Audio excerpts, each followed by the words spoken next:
오늘 함께 은혜 받을 말씀은 우리 히브리서 10장 23절부터 25절 말씀까지입니다. 우리 신약 성경 364면에 하나님의 말씀이 있습니다. 10장 23절부터 25절 말씀입니다. 우리 찾으셨으면은 우리 한 목소리로 우리 23절부터 25절 말씀을 합독하도록 하겠습니다. 같이 합독합니다. 또 약속하시는 이는 미쁘시니 우리가 믿는 도리의 소망을 움직이지 말며 굳게 잡고 서로 돌아보아 사랑과 선행을 격려하며 모이기를 패하는 어떤 사람들의 습관과 같이 하지 말고 오직 권하여 그날이 가까움을 볼수록 더욱 그리하자. 아멘. 우리 한번 따라 살볼까요? 나의 믿음을 튼튼하게 하라. 오늘 이게 말씀의 제목입니다. 그래서 어떻게 하면은 믿음을 튼튼하게 할 수 있는지 좀 세 가지로 말씀을 좀 살펴보려고 합니다. 히브리서에 대하여 우리가 먼저 알아야 될 것이 있는데요.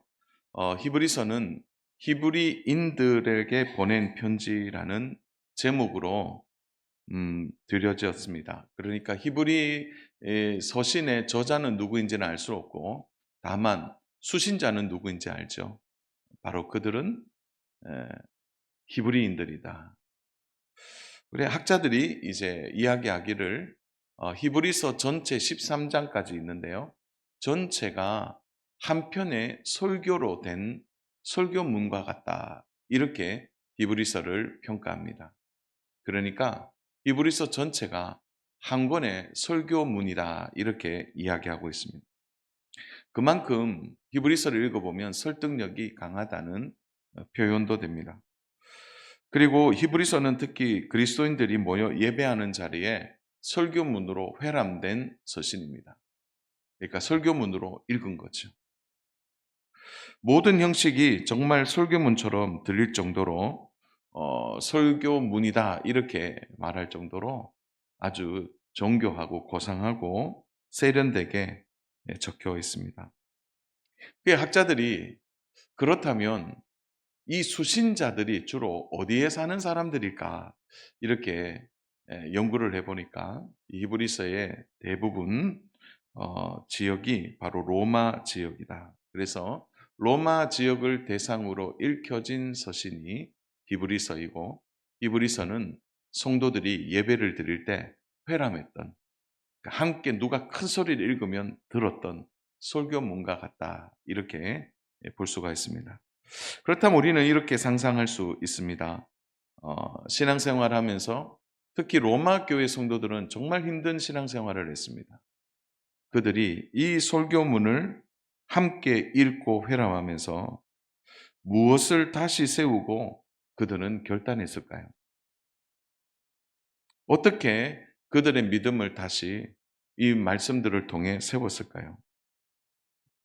그래서 잘 읽어보면 우리가 이렇게 하자라는 내용들이 많이 나오는데요. 그러면 어떻게 하는 것이 믿음에 있어서 우리의 믿음을 자라게 하고 튼튼하게 하느냐라는 겁니다. 거기에 대하여 오늘 본문 10장은 구체적으로 몇 가지를 설명하고요. 그 다음 장에 믿음장으로 11장이 등장합니다.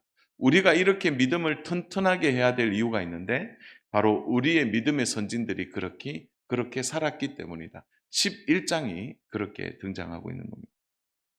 저는 오늘 그런 의미에서 오늘 본문 말씀의 가운데 우리의 믿음을 어떻게 하면 좀 다시 튼튼하게 세울 수 있는가에 대해서 몇 가지 교훈을 말씀을 통해 함께 살펴보고자 합니다.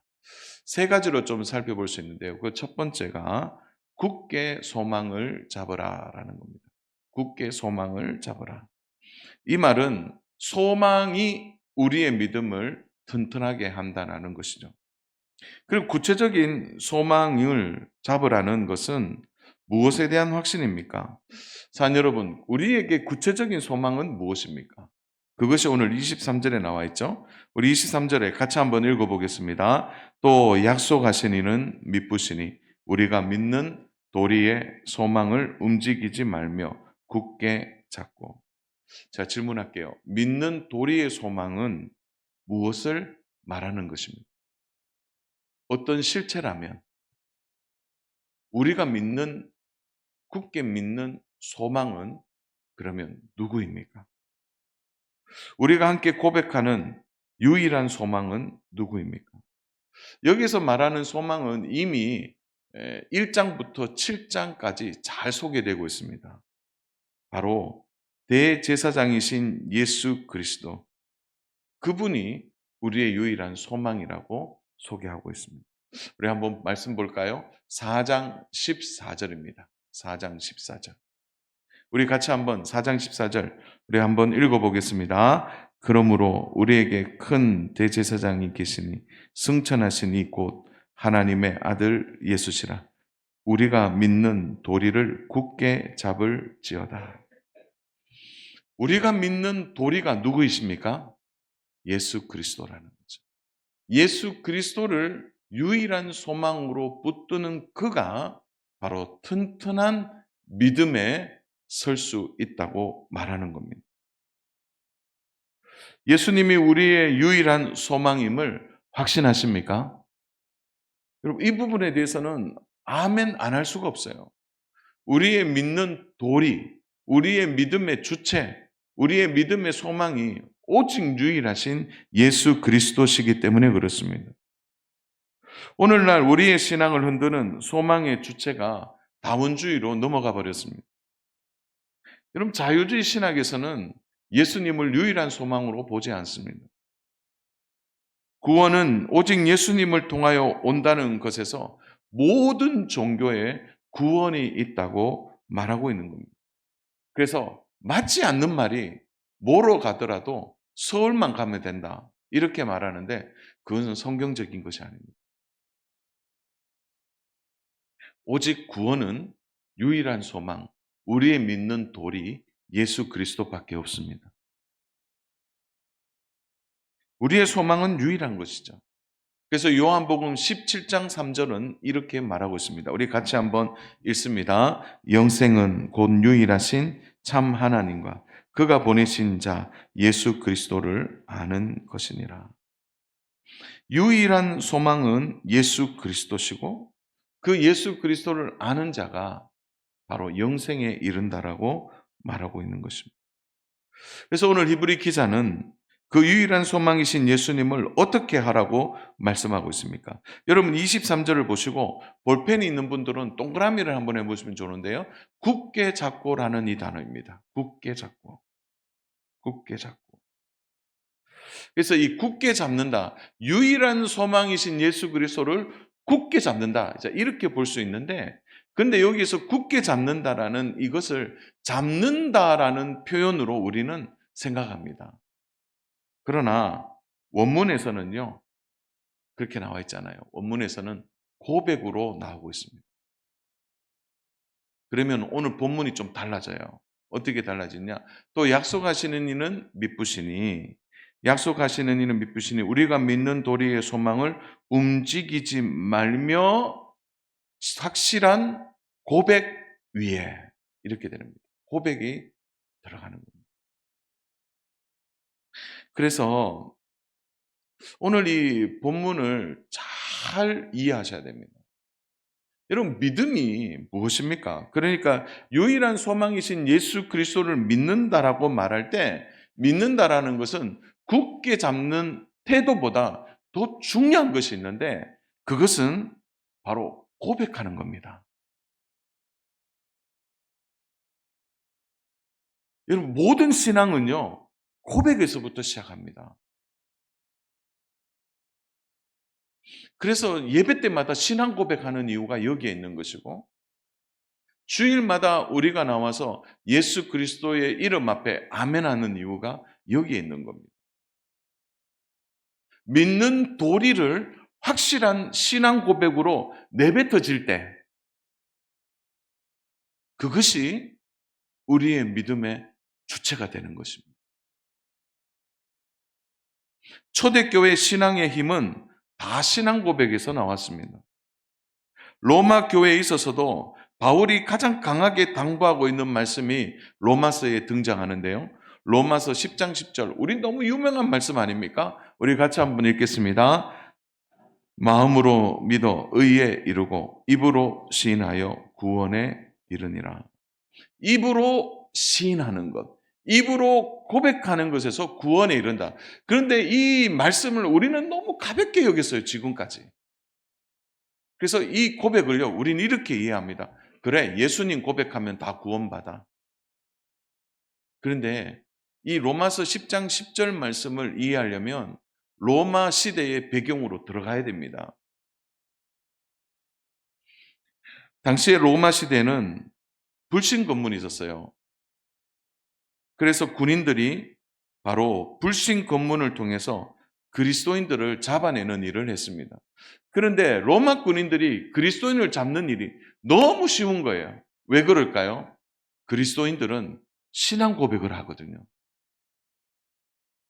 로마 황제를 숭배합니까? 이렇게 로마 군인이 물었을 때 저는 숭배하지 않습니다. 저의 유일한 소망은 예수님이십니다. 당장 잡히는 거죠. 그래서 바울이 로마서 10장 10절을 쓰면서 이렇게 말합니다. 입으로 시인하는 그 고백 때문에 그 사람은 죽어요. 그래서 죽음이라는 단어보다 구원이라는 단어를 쓰고 있는 겁니다. 왜요? 확실한 신앙 고백으로 자기의 목숨을 순교의 제물로 내어놓는 그가 왜 구원받지 않는 사람일까요? 그래서 오늘 우리가 2000년이 지난 우리 시대에 이 신앙 고백은 너무나 가벼워졌습니다. 예수님 고백하면 무조건 구원받아. 그렇지 않습니다. 그 신앙 고백에는 삶과 죽음을 가르는 너무나 엄중한 고백이 이 안에 담겨 있는 거예요. 시인하는 신앙 고백.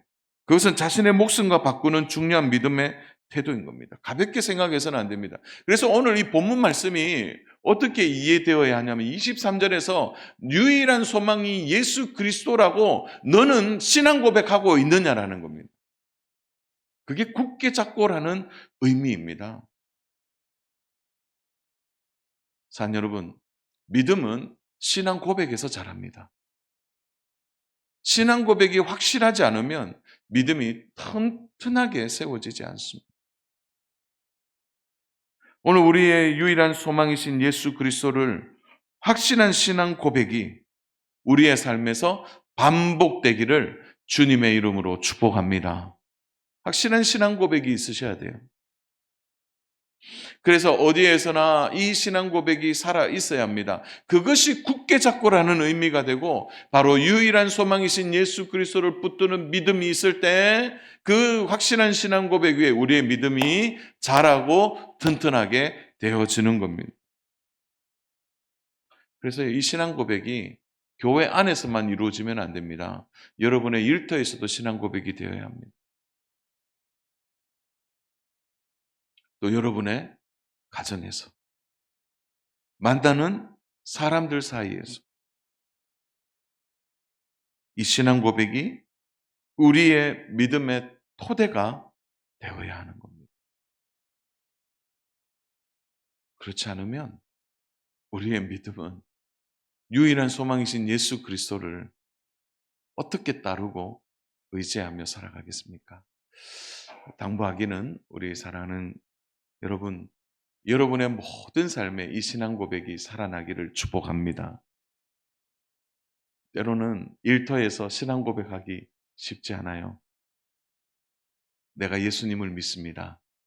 예수님이 나의 유일한 소망이십니다. 이 고백하는 순간 어떤 불이익이 찾아올 수 있고 계약해야 될 계약의 건이 성사되지 않고 승진에서 누락되고 때로는 매출에 손실이 찾아오고 때로는 관계 좋은 여러 관계망들이 송두리째 흔들릴 수도 있습니다. 그러나 그것으로 인하여 우리의 믿음이 흔들려서는 안 됩니다.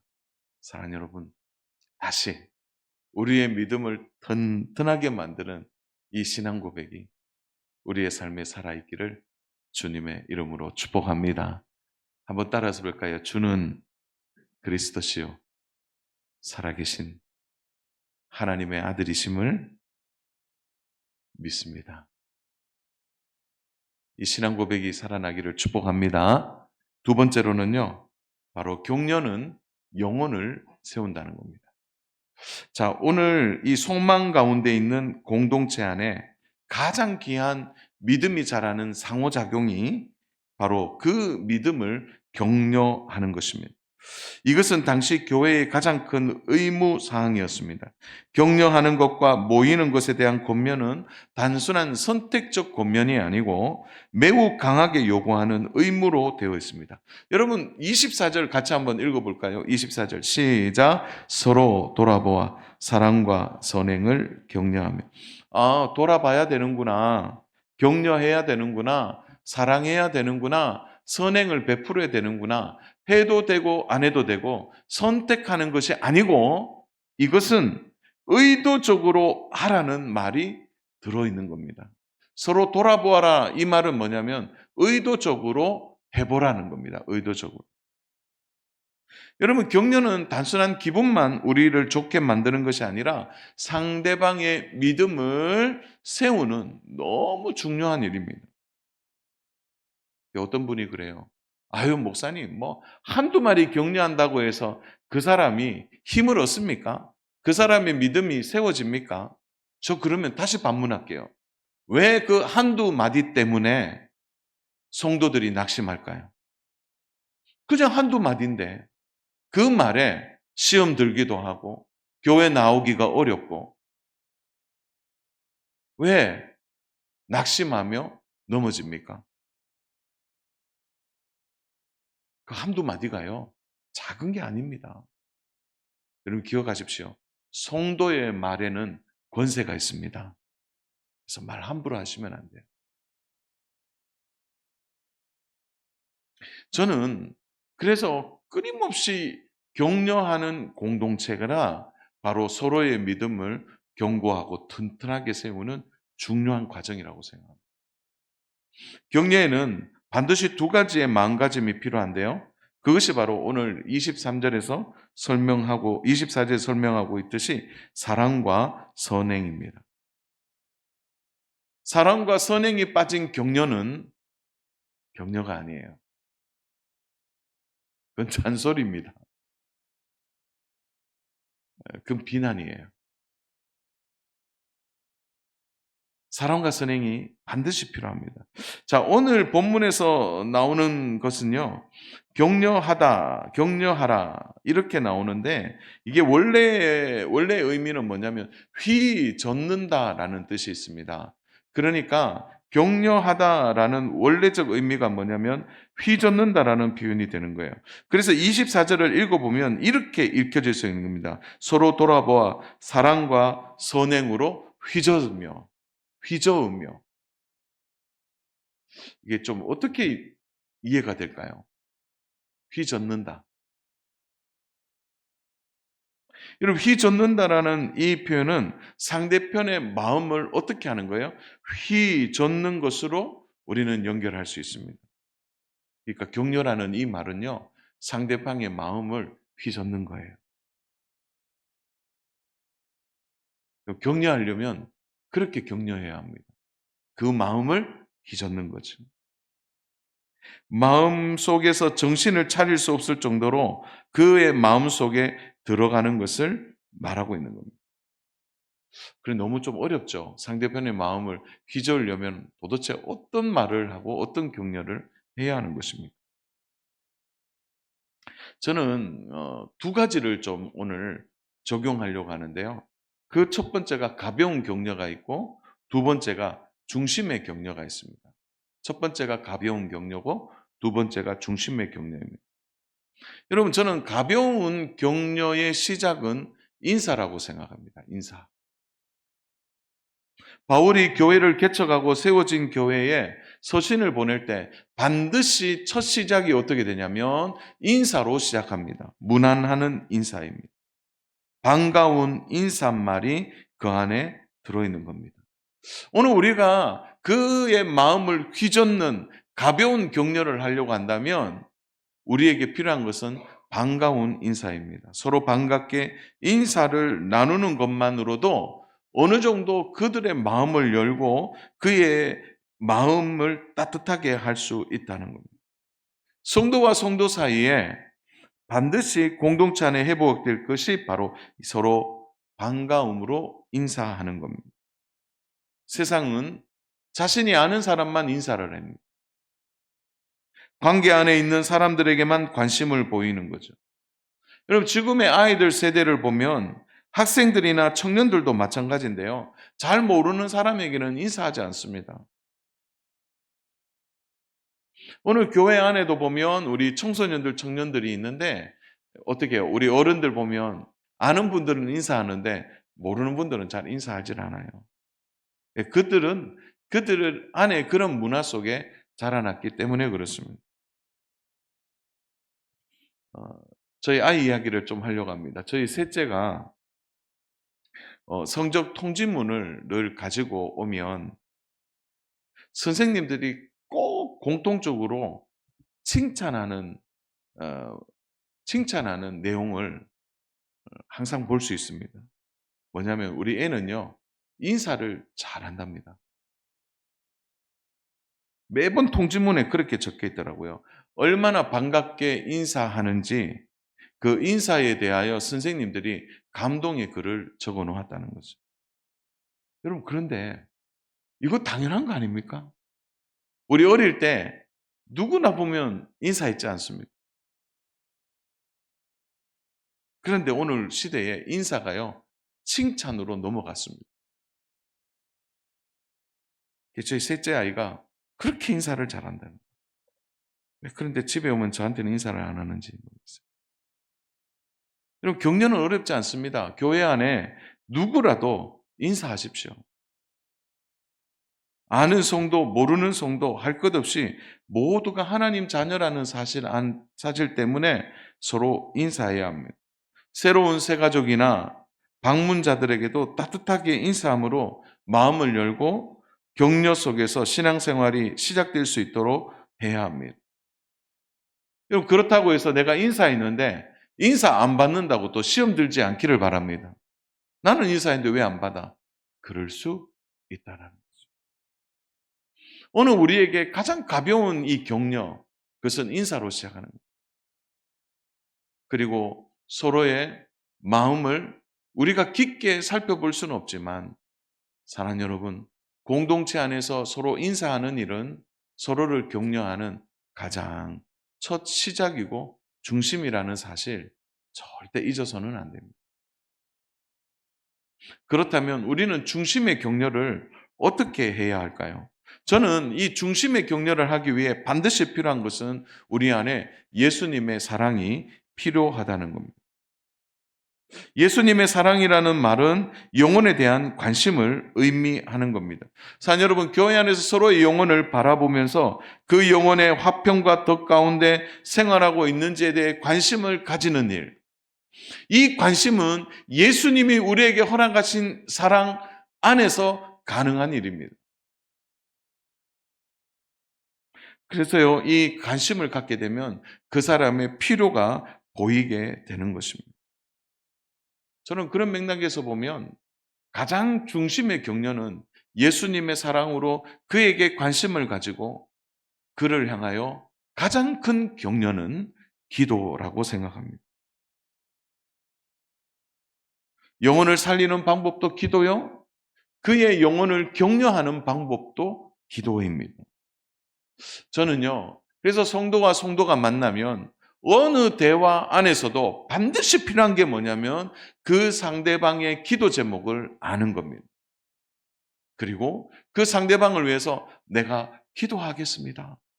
여러분, 기도해 준다는 이것보다 더 큰 격려가 어디에 있겠습니까? 성도의 마음을 헤아려 주고 공감해 주고 영혼의 문제에 대해 관심을 가지면 결국 영혼을 위한 기도가 살아나게 되는 것입니다. 주 안에 사랑하는 여러분, 옆에 우리 성도의 영혼에 관심이 있으십니까? 진짜 격려하고 싶다면 그 사람의 영혼에 대하여 그 사람의 지금 문제가 무엇인지 알고 그 사람의 기도 제목을 아는 일. 그래서 그를 위하여 기도해 주는 이 격려만큼 큰 격려가 없다는 거 우리 잊지 말아야 합니다. 그러나 우리가 격려해야 될 그 사람은 다 우리의 마음에 드는 사람이 아니라는 거, 그것도 잊어서는 안 됩니다. 우리 한번 말씀 찾아볼까요? 우리 데살로니가전서 5장 14절입니다. 우리 같이 한번 읽겠습니다. 또 형제들아 너희를 권면하노니 게으른 자들을 공개하며 마음이 약한 자들을 격려하고 힘이 없는 자들을 붙들어 주며 모든 사람에게 오래 참으라. 우리가 마주하고 있는 성도들의 성향을 보십시오. 바울은 어떻게 말하고 있습니까? 게으른 자들도 있다는 겁니다. 바울은 어떻게 말하고 있습니까? 마음이 약한 자들도 있다는 거예요. 순식간에 마음이 이쪽으로 갔다가 저쪽으로 가는 사람들도 있다는 거예요. 또 힘이 없는 자들이 있답니다. 만나면 늘 힘이 없어서 어려운 자들이다. 우리보다 더 탁월하고 잘 나가는 사람들이 아닙니다. 사랑하는 여러분, 예수님이 말씀하시는 섬김과 격려와 사랑은 모두가 하향입니다. 다 내려가는 겁니다. 아래로 내려가야 보입니다. 여러분, 그 이해하다라는 영어의 표현이 뭡니까? understand인데 이건 뭐냐면 아래에서 봐야 되는 겁니다. 아래에서. 내려가서 봐야 보이는 겁니다. 그게 이해하는 마음이죠. 자, 여러분, 우리가 만나는 성도들 가운데는 게으른 성도들이 있습니다. 여러분, 게으름을 싫어하는 성도들이 계실 거예요. 그러나 그 게으른 성도를 보고 우리가 예수님의 사랑의 마음을 가지고 그 영혼에 대하여 관심을 가지고 기도해 주어야 합니다. 우리가 만나는 사람은 마음이 약한 자들도 있습니다. 한마디로 속이 터지는 사람들이죠. 만나서 얘기해 보면 막 내 속이 터지는 마음이 약한 사람들이 있습니다. 또 힘이 없는 자들입니다. 우리는요, 힘 있는 사람 만나기를 좋아합니다. 그리고 힘 있는 사람 잘한다고 격려합니다. 그러나 진짜 힘이 없는 그들을 격려해야 합니다. 자녀 여러분, 격려할 준비를 하십시오. 예수님의 사랑을 가지고 마음을 낮추십시오. 그리고 다가가서 그 영혼의 문제가 무엇인지, 어떤 기도 제목이 있는지 다가가서 격려하고 기도해 주십시오. 그것이 바로 중심의 격려입니다. 다음 주에 우리 구역 식구들 만남인데 최고로 격려해 주시고 구역 식구들 손잡아 주시고 안아 주시고 위로하시고 서로 격려하는 은혜가 있기를 축복합니다. 우리 한 가지만 더 보겠습니다. 그렇다면 이제 어떻게 우리의 마음을 튼튼하게 또 할까요? 마지막으로 볼 수 있는 것은 모이는 힘은 대단하다는 거죠. 모이는 힘. 하나님께서 초대교회 주신 가장 큰 은혜가 보이고 모이는 교회를 주셨다는 겁니다. 우리는 지금 다 보이는 교회의 한 자리에 앉아 있습니다. 그리고 우리는 모였습니다. 보이고 모이는 교회의 가장 큰 역할은 바로 주일이었습니다. 주일날 함께 모여 함께 예배하는 것을 보였습니다. 그것이 공중 예배요 성례를 시행하는 것이었습니다. 어떻게 보면 교회에 주신 가장 큰 목적은 모이는 데 있습니다. 모여서 가장 큰 또 하나의 주제는 연약한 성도들을 세우는 일입니다. 그래서 교회의 중심은 언제나 연약한 성도로 흘러가야 하는 겁니다. 믿음에 먼저 선 성도들이 바로 이해해주고 그 연약한 성도들을 받아서 그들의 믿음이 자라도록 도와주어야 하는 겁니다. 한 가정에 아기가 태어나면 그 가정의 모든 스케줄이 아이에게 맞춰집니다. 이유는 하나예요. 그 아이는 연약하기 때문에 그렇습니다. 한 가정에 아픈 가족이 있으면 그 아픈 가족에게 그 가족들의 스케줄들이 아픈 가족을 중심으로 돌아갑니다. 왜 그럴까요? 연약한 가족이기 때문에 그렇습니다. 하나님이 주신 성도들에게 있어서 주일이 함께 모여 함께 신앙생활하면서 우리의 관심을 어디에 둘 것을 당부하고 있는 겁니까? 바로 연약한 성도들을 돌아보고 그들을 바라보는 일을 당부하고 있는 겁니다. 그래서 하나님은 예배를 통해 성례와 교육을 통하여 성도들이 생명을 얻고 그 생명을 누리게 하실 뿐 아니라 예수 그리스도에 대한 소망을 다시 굳건히 잡을 수 있도록 함께 격려하고 연약한 성도들의 손을 잡고 일으켜 주는 것이 바로 주일날 성도들이 해야 될 일입니다. 이 일이 살아나면 여러분 모든 성도들의 믿음이 튼튼하게 되어지는 겁니다. 그런 의미에서 공동체는 신앙생활의 버팀목과 같은 겁니다. 사랑하는 여러분, 주일날 이 예배는 우리의 모든 성도들의 믿음을 자라게 만드는 결정적인 요소와도 같은 것입니다. 오래전에 선배 목사님이 그런 이야기를 하는 것을 들었습니다. 그 교회 청년이 완전히 회복한 이야기였습니다. 그 청년이 낙심하고 절망해서 나는 더 이상 소망이 없다고 생각하고 극단적인 생각까지 했다고 합니다. 그런데 마음속에 그런 마음이 하나 든다는 거예요. 아유, 그래. 마지막으로 내가 한번 오늘은 교회 가겠다. 교회 가겠다. 그리고 교회 가서 마지막으로 내가 예배를 드리겠다. 그리고 그 다음에 내 인생을 결정하겠다. 그리고 교회에 간 거예요. 보이고 모이는 교회에 사람들이 모여 예배를 드립니다. 그런데 하필 그날 설교의 제목이 예를 들어 낙심한 자를 위하여 절망하는 자를 세우는 법, 소망을 붙드는 법, 이런 설교가 되어야 되는데 그날따라 설교의 제목이 이거였다고 합니다. 배우자를 잘 만나는 방법. 그 청년의 절박함과는 전혀 먼 거예요. 그런데요, 그 무관하게 보이는 말씀이었지만 그 청년이 함께 예배하면서 놀랍게도요, 그 예배에 함께 모이는 공동체 안에서 그 청년이 회복되었다는 마지막 예배. 저는 이것은 바로 공동체에 주시는 하나님의 은혜라고 생각합니다. 내 목적과 다르고 나의 지금 상황과 전혀 모이는 이 예배 공동체가 달라 보입니까? 그렇지 않습니다. 여러분 예배 안에 우리가 모이면 하나님이 역사하십니다. 하나님의 은혜를 주세요. 그래서 우리의 모임이 귀한 이유가 여기에 있는 겁니다. 하나님이 우리 모임 가운데 오시기 때문입니다. 사랑하는 여러분, 교회의 건물이 아무리 아름다워도요, 성도들이 모이지 않으면 그것은 교회라고 말할 수 없습니다. 예배가 없는 교회? 그건 교회가 아닙니다. 요즘 디지털 시대에 철저하게 개인적인 개인주의가 팽배해 있는 시대를 우리가 살아가고 있습니다. 사람들 간의 물리적 만남을 줄이고 오히려 스스로 고립되어져 가는 시대를 우리가 살아가고 있습니다. 이때야말로 우리의 믿음을 튼튼하게 하는 방법은 공동체로 모이는 것입니다. 함께 예배하고 함께 모이고 함께 공동체를 이루어서 함께 어려움을 헤쳐나가고 함께 소망을 품고 누구나 위기와 어려운 순간이 다가오지만 그것을 함께 극복하고 이겨낼 수 있도록 하나님이 주신 이 신앙의 버팀목이 바로 교회요. 함께 예배하는 바로 예배 공동체라는 겁니다. 저는 이번 이제 다음 주 3월부터 해서 구역 모임을 시작합니다.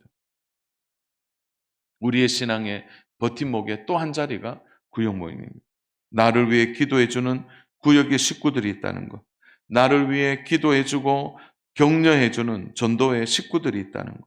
나를 위해 기도해주는 교사들이 있다는 것. 이것이 얼마나 큰 일인지 기억하셔야 합니다. 결코 가벼운 일이 아닙니다. 사랑 여러분, 여러분을 위해 기도해주는 동료가 있습니까? 전도 회원이 있습니까? 구역의 식구들이 있습니까? 이것은 어마어마한 영적 자산과 같은 것입니다. 저는 그렇다고 해서 이 구역 모임 자체에 목적이 있지 않다고 생각합니다. 더 중요한 것은 구역 모임을 통하여 우리가 무엇을 하느냐가 더 중요합니다. 단순히 모임으로 끝내서는 안 된다는 거죠. 목적이 분명하지 않으면 모이는 것이 부담스러울 수 있습니다. 그래서 우리가 모이는 이 구역 모임에는 분명한 목적이 있습니다. 가장 중요한 것은 우리가 신앙생활하면서 탈선하지 않도록 서로를 붙들어주고 격려하는, 서로를 세워서 주님 다시 오실 때까지 우리 모두가 한 소망 안에 서로를 붙잡아 매는 일, 그것이 구역 모임의 핵심입니다. 그러나 모이는 것이 쉽지 않다고 오늘 말씀은 어떻게 우리에게 전하고 있습니까? 25절 말씀, 오늘 결론의 말씀인데요. 우리 같이 한번 읽겠습니다. 모이기를 패하는 어떤 사람들의 습관과 같이 하지 말고 오직 권하여 그날이 가까움을 볼수록 더욱 그리하자. 모이기를 패하는 어떤 사람들의 습관과 같이 하지 말라. 이 말은 이미 그 시대에도 모이지 않는 일에 대하여, 모이는 일에 대하여 반작용적인 사람들이 있었다는 것을 말해줍니다. 이들은 모이는 것을 싫어했습니다. 산 여러분, 주님이 오실 때까지 이 모이는 것이 얼마나 쉽지 않는 것임을 우리에게 분명히 보여줍니다. 그래서 우리가 가지는 확신이 필요해요. 산 여러분, 공동체는요, 모일 때 힘이 생깁니다. 함께 모일 때.